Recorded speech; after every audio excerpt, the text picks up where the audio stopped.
Previsões aí para 2025, isso e muito mais no vídeo de hoje do canal.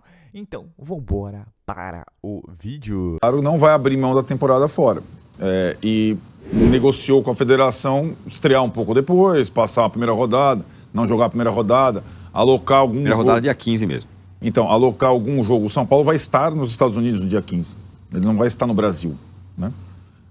Quando começa o Campeonato Paulista, o São Paulo não joga a primeira rodada do Campeonato Paulista. Vai ter asterisco. Os Estados Unidos ir pra pré pro São Paulo é bem pior do que ir direto, hein? Meu Deus do céu. Não, então, exato. Aí ele fala disso. Exato. O São Paulo agora, até porque isso já acontecia antes mesmo da mudança do calendário. Com a pré-temporada dos Estados Unidos, jogar a pré-Libertadores era um aperto e jogar a fase de grupos é uma outra questão, né? Então o São Paulo tem nessa reta final de campeonato essas duas opções. Passar a Inter ou Flamengo no Brasileiro. Não tem mais confronto direto, né? Depende muito do que for o Flamengo depois do título, eu acho. Mas vai jogar, Inter e Flamengo vão jogar. Vão jogar. Torcer muito pro Bottas ser campeão. Ou não é E, né? Ou torcer pro Botafogo ser campeão da Libertadores diante do Atlético, né? Aí abriria o G8, São Paulo poderia ir pros grupos da Libertadores ficando em sexto mesmo. Agora, em relação... E usar as datas da pré-Libertadores ou da Copa do Brasil, que o São Paulo só entra lá na frente, para alocar esse jogo atrasado do Paulista, ou os jogos atrasados do Paulista. Vai ser assim, né? Muito bem, galera mandando mensagem aqui pra gente na hashtag G4 Esportes no Twitter e também aqui no YouTube. Só uma coisa, né? Casares, Melo, Buozzi, Marcelo Teixeira, a reverência à Federação Paulista de Futebol e à presidência, o Reinaldo é total, né? Então né? 40 milhões. Quarentinha, a fórmula do campeonato. Ninguém discute também a fórmula do Paulista. Peraí, calma. Aí, assim, uma informação. Então, mas não para agora, né? Não, discutiram para mudar agora. Para ter vantagem. Só que cada voto, o seu voto vale um, o meu também. Para ter vantagem no mata-mata. Sim. Não ter pênaltis. Empatou o jogo, sim. Uma vantagem quem fez melhor campanha. Qual que é a chance dos pequenos? Ir pros pênaltis. Então, o voto é 1 para 1.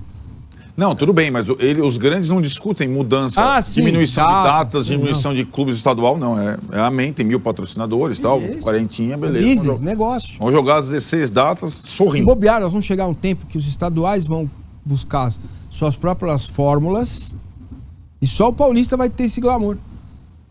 Porque tem muito dinheiro aí, encaminhado, cara. Claro. Já tá um pouco assim, né? O Osmar aqui fala, Arnaldo, não esqueça de dizer que os times que tem Ponte e Guarani nas chaves têm um jogo a menos sem torcida. Isso aconteceu, deve ser São Paulino ele, né? E a Portuguesa também, né? Ou a Portuguesa não tem? Não, Portuguesa jogou com 2 torcidas. Isso aconteceu no...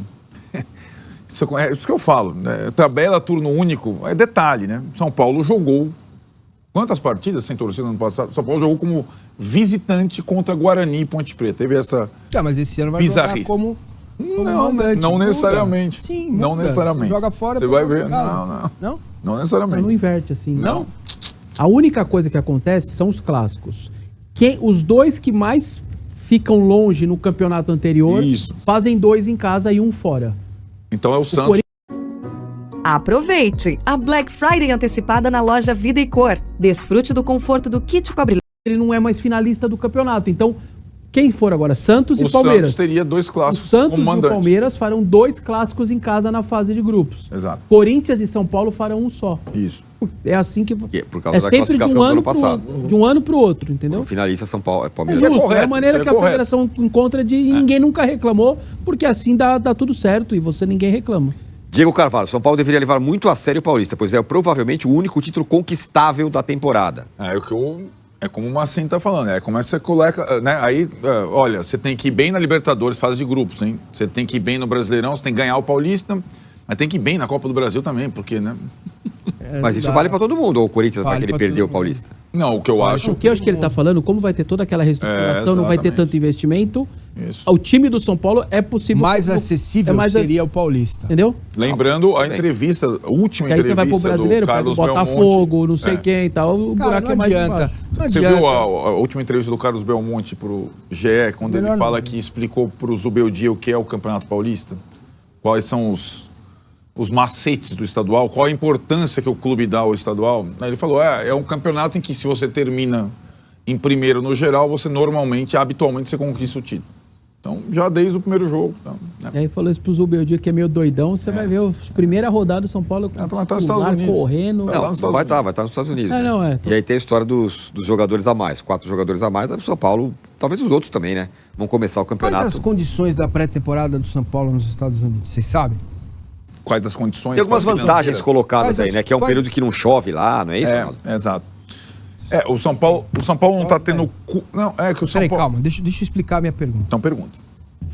Quais as condições, dia a dia, o que o São Paulo vai fazer? Não, desde o primeiro... O São Paulo só vai antecipar aqui as questões clínicas, médicas, exames e tal. Já fez, inclusive, não é? Não, tá fazendo agora nessa Hoje, semana. essa semana.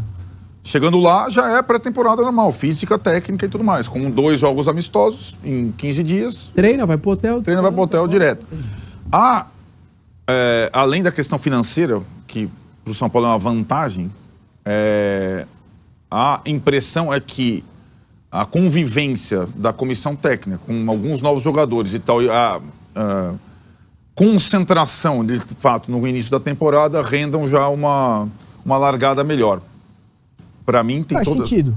E a questão das chuvas é que na pré-temporada passada, quando o Carpini chegou, a pré-temporada do São Paulo passada foi assim, uma semana com o Dorival e uma com o Carpini. Quando o Carpini chegou, choveu a semana inteira em São Paulo. Ele fez um jogo treino lá com não sei o que, o Rames afundou no pântano lá, não sei o que. O São Paulo não pôde treinar 4 dias no gramado porque não tinha condição. Então, essa foi a pré-temporada do São Paulo esse ano. Muito bem, ó. Dinheiro. Então, portanto, não deve contratar ninguém. Agora, e aí tem reportagem do Mauro César Pereira hoje no UOL, falando que o São Paulo faturou 88,7 milhões pelo título da Copa do Brasil no ano passado, só que a dívida bancária cresceu 140 milhões. E o mais impressionante é, o São Paulo gasta mais do que um Pedro em juros por ano. Por ano. Mais do que o Pedro custou para o Flamengo em juros por ano. É por isso que o São Paulo resolveu apertar o cinto. E se tem alguém que sabe o que é apertar o cinto, e é aquilo que eu chamo de flamengada, é o que o São Paulo vai fazer. Vai cortar na carne para tentar daqui a 3, 4 anos estar numa situação melhor, que foi exatamente o que o Flamengo fez. Chegou lá em 2013, cortou na carne e hoje é essa potência. Vamos ver se vai dar certo esse negócio. Olha, Jamal Lewis, né? Um jogador que tem ainda um tempo de empréstimo, né? Não é agora que vai embora, fazer já qualquer tipo de avaliação e já decretar que não serve, né? Ainda precisa de um tempo de adaptação, é um jogador que é jovem ainda, é um jogador que está se adaptando a um país completamente diferente do dele. Teve essa oportunidade de ser emprestado para o São Paulo, uma oportunidade de mercado, e o São Paulo trouxe esse jogador. Muita gente, e aí nas redes sociais eu já vi muito torcedor do São Paulo falar, é um jogador que não serve para o São Paulo. O São Paulo tem que buscar um lateral esquerdo. O São Paulo vai buscar um lateral esquerdo. Só que eu conversando com algumas fontes do São Paulo hoje pela manhã, até para saber um pouco mais do desempenho do jogador, o que me falaram foi o seguinte: obviamente eles acompanham o desenrolar do atleta. Então muitas vezes o cara tem uma dificuldade fora de campo que atrapalha dentro de campo. Então assim, há uma paciência do São Paulo com o Jamal Lewis, muita gente dentro do clube, diretoria, isso comissão técnica, eles entendem que essa paciência precisa ter com o jogador. Jamal